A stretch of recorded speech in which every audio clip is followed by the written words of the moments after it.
Thank you for sitting for the session. Let us have a small discussion about small story about magnetism, and let us know something about magnetism. So, my dear friends, coming to the magnetism, there is a small story. Once upon a time, there was a shepherd boy, and this shepherd boy, magnetism came from the name magnetite, which is the ore of iron. Okay, this shepherd boy was going to graze the cattle, and one day he observed that his shepherd, in his shepherd there are some iron nails are there, and these iron nails are attracting some stones on that hill where he went for grazing the cattle. These iron nails are attracting the stones. He got surprised seeing them, and again he brought that piece of stones, and he came and he was discussing in the village, and in that way the first time the magnet was discovered like that by a shepherd boy. And later they came to know that it is an iron ore called magnetite. From that day, the magnetism has come. Magnet came. Magnetism, the study about the magnet was studied later by different scientists like Weber, Ewings, molecular theory. Different scientists have started studying about the magnetism. So, my dear friends, coming to our day-to-day life, there are many uses due to this. Magnetism is very important and very useful for us. Today, the whole of this science and technology is going on due to the electricity, presence of electricity. See, in the very beginning days, in the previous session we have seen the fire and the wheel has changed the lifestyle of the person in the beginning, very beginning. In the next, later, the invention of the steam engine have changed and again taken another change, brought some more change in the lifestyle of the human lifestyle. And again, the invention of the electromagnetic induction means electricity. Today we are using electricity. Once again, after this was formed, the electromagnetic induction was formed. The electricity came into the lives of the people. Previously there was no electricity. We didn't have electricity. So once after the invention of this, again the life have taken another great change. This have brought a great change, drastic change in the lifestyle of the human beings. After a few years again, the introduction of the computers have brought again another drastic change in the field, in the human life. And today, the smartphone, the introduction of the smartphone have brought the whole world into the hands of every person. And this has brought a digital revolution have taken place. So in that way, in the human development, in the process, lot of comfort is being given to the life. Life is slowly shifting into the comfortable zone, physically comfortable zone. So, my dear friends, without the magnetism, without electromagnets, electricity cannot be generated. Very important. So, in the generation of electricity, magnetism plays a key role. And in our day-to-day lives, in all the devices which are rotating, whether it is a fan or a mixie or a grinder or a motor, whatever it is which is rotating, in every situation there is an electromagnet. Electromagnet, as long as the current passes through it, it becomes a magnet. Once the switch is off, it's no more a magnet. So in that way, the electromagnet is helpful for the body to rotate. So in all the mechanical devices, in all the machinery which moves, there is an electromagnet. So in that way, electromagnets are useful in all the devices, household devices. And without this, Permanent magnets are used in all the, what is this, if you are speaking, you are heard only to 10 people can hear you or 100 people can hear you. But if you use an amplifier is going to multiply your voice. This amplification is done with the help of the permanent magnets are used. So in all the sound system, in the audio system, the video system, we are using the magnets. So today's technology is not possible without magnetism. So that's the reason why we must have some knowledge about this magnetism. So there are n number of uses of that. So my dear friends, now let us come into the topic of magnetism. There are some substances which are magnetic substances and non-magnetic substances. See, substances are broadly divided into magnetic substances and non-magnetic substances. For example, you take iron, cobalt, nickel, these are all magnetic substances. Means you can convert them into a magnet. Originally they may not be a magnet as a whole, but you can make them into a magnet by rubbing or by different methods, electrification or some kind of by passing electricity through, by wrapping the electric wires around them, you can convert into a magnet. Like that you can use some method to convert them into a magnet. But whereas in non-magnetic substances like wood or mica or even gold, silver, these are all the substances which are non-magnetic. Means you can't make them into a magnet. So in that way there are magnetic and non-magnetic substances. So my dear friends, again in the magnetic substances again they are broadly divided into diamagnetic, paramagnetic, like that. So my dear friends, ferromagnetic substances are strong magnets, paramagnetic substances are weak magnets. Like that again the strength of the magnetism is being discussed. So my dear friends, here coming to, let us see now, just now we have seen that there are many uses of this magnetism. Let us see the properties of the magnet.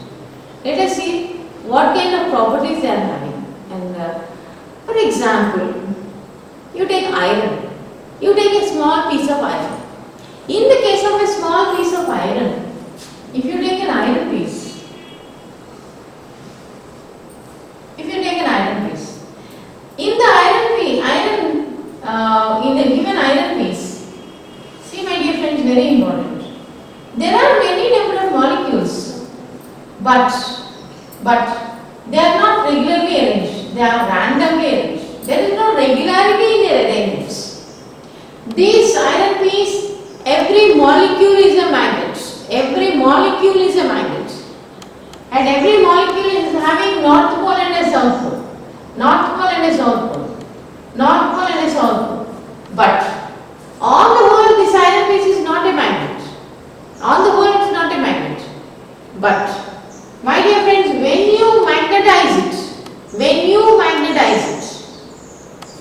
means when you are rubbing, when you magnetize it, all these are aligned in the same direction. All these are aligned all the molecules align themselves in the same direction. With all north poles on one side, with all north poles on one side, these are all the north poles and these are all the south poles. All south poles on one side. So now we can see the molecular magnets are all aligned in a aligned direction, a particular random. Previously they are randomly arranged and now they are regularly arranged. After attaining this state, this side, this end is becoming a south pole and this end is becoming a north pole of a magnet. Now our magnet is having north pole and a south pole. So magnetic substances and non-magnetic substances, just now we have discussed about. But if you take a non-magnetic substance, in the non-magnetic substances, my dear friends, there is no north pole, there is no south pole, every molecule is not a magnet first of all. The molecules are not magnets. So you cannot align them in the same direction or there is no direction. So my dear friends, this non-magnetic substance, even you rub or you do anything, they cannot be magnetized. Because every molecule is not a magnet. I think now you understood about the magnetic substance and a non-magnetic substance. Now my dear friends, just now we have seen that after rubbing or after different methods, using different methods in converting a magnetic substance into a magnet. Now the magnetic strength, the pole strength of the magnet is maximum at the ends and minimum at the center. The strength of the pole is very minimum at the center and maximum at the two ends, called the poles of the magnet. Magnetic south pole and magnetic north pole. So the pole strength is maximum at the ends and minimum at the center. That is known to you. If you take a bar magnet and just take any iron substance, you just observe where the attraction is more. You can do it as experiment. You can feel it. You can do an experiment and you can feel by yourself. And my dear friends, when you are suspending, when you are taking a magnet and just you are suspending, you are tying a thread. You are taking a magnet, and when you are suspending a magnet with the help of a thread, the north pole and the south pole of the magnet, when you are tying a thread and you are suspending, it always comes to rest in the north-south direction. It always comes to rest in the north-south direction. So why is it coming to rest always in one single direction is the question here. Why is it constantly, continuously coming to rest in one single direction? Who told that north and south poles of the magnet that this is north and this is south? This is a question. The reason is that if you take this is the earth, and this is the geographical north, geographical south, and it is assumed that a huge magnet is there, magnetic south and a magnetic north. It is assumed that there is a huge magnet within the earth, and geographical north and geographical south, we are having the two poles, and the magnetic south and magnetic north is there. This magnetic south is toward the geographical north and magnetic north is toward the geographical south. Okay, we need not discuss much about it. And because of this Earth's magnet, the Earth is having, this is called the study of the Earth's magnet, we call it the terrestrial magnetism. My dear friends, around the Earth, we are having a strong magnetic field is there. Due to this magnet, there is a magnetic field. My dear friends, it extends up to nearly about 400 miles, more than that. So my dear friends, now when your magnet is in this Earth's magnetic field, your magnet is in the influence of the Earth's magnetic field. So your magnet is coming to rest in such a way that north attracts south and south attracts north. So in that way, because of this magnetic field, Earth's magnetic field, this can be felt by that magnet, that is the external magnet which you are taking. So as a result of that, this always comes to rest in one single direction. North and south is being continuously shown, the same direction is being shown. So this is called the directionality. So a magnet always shows a single direction of north and south. This property is called the directional property. So my dear friend, this is very important when you are using the compass. This property is used by the sailors when they are sailing. All around the ocean is there. They cannot understand in which direction the ship is moving. At that situation, the compass is useful for them in sailing the boats or ships. So my dear friends, now you understood what is the directional property.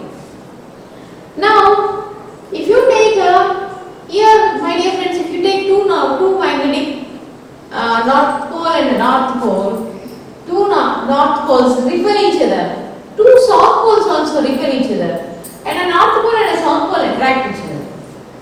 See, in these two cases, like poles repel each other, unlike poles attract each other. This is a simple thing that you can also do a small experiment and you can come to a conclusion. Like poles repel each other, and unlike poles attract each other. So, and the sure test for magnetism is not attraction but it is a repulsion. Repulsion is a sure test for magnetism. If you want to know whether some substance is a magnet or not, you bring to the other magnet. If it attracts, there is no need that it must be a magnet. It may not be a magnet, but it may be a magnetic substance. So, if it repels, then the other substance is a magnet. So, the sure test is repulsion. So, my dear friends, next, just now we are seeing a magnetic substance can be converted into a magnet by continuous rubbing. By continuous rubbing, all the molecular magnets are aligned in one direction. So, my dear friends, a magnetic substance can be converted into a magnet by continuous rubbing of it. So, by even not only continuous rubbing, even by electrification or by passing the electric wire through it, then also it can be converted into a magnet. We are going to see that.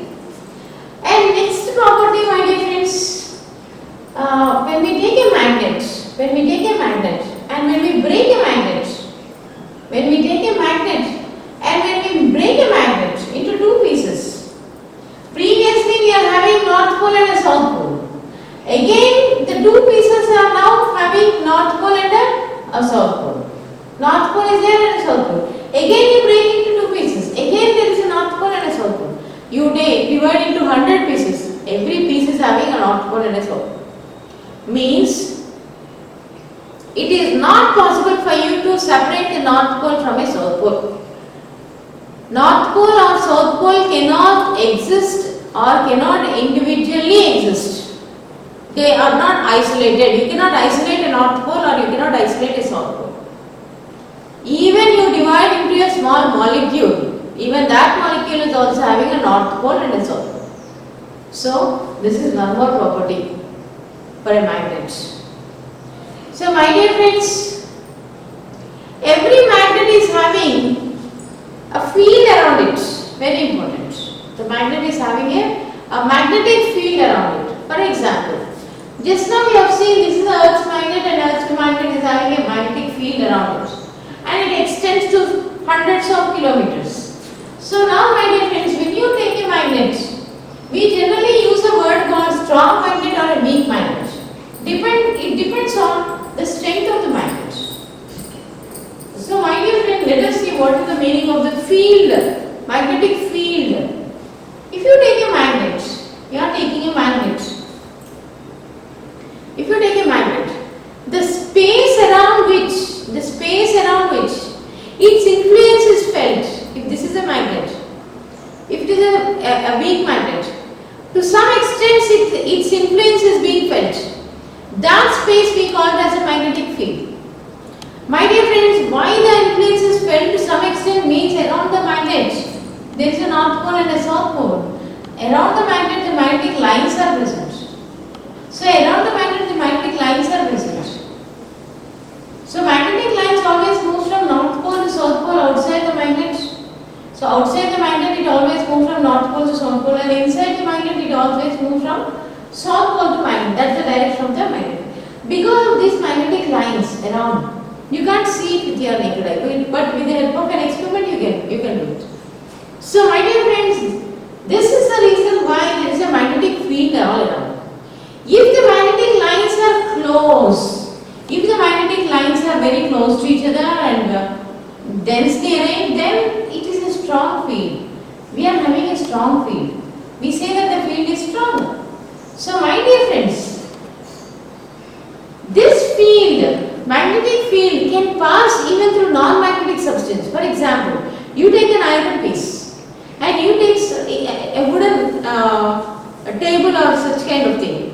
Below the table if you put a magnet, and above the table if you are putting some kind of steel pin or some kind of iron material, when you are moving this iron, moving the magnet, the iron pieces are moving.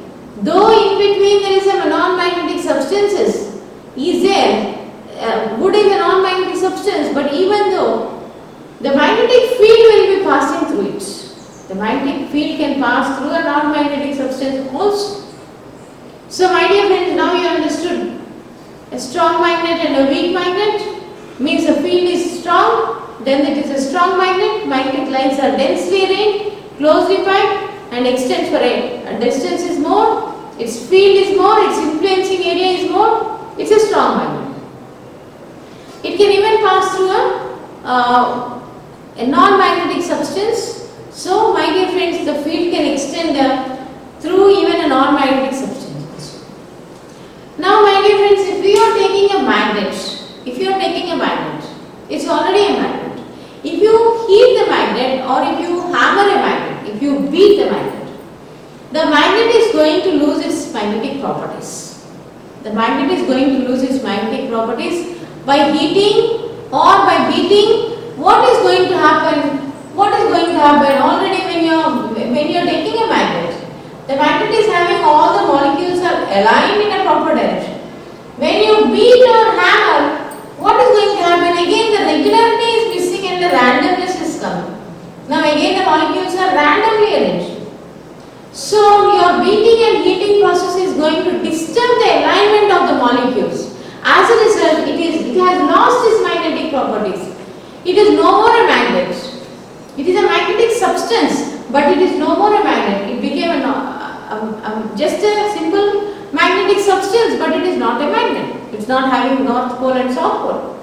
So my dear friends, in that way, if you heat or beat a magnet, it is going to lose its magnetic properties. So my dear friends, just now we have been seeing about the different properties observed in the magnet, observed in the case of a magnet. I request all the students, you can understand it and you can feel it. If you have a small magnet, you can do an experiment and you can observe and come to a conclusion. Thank you.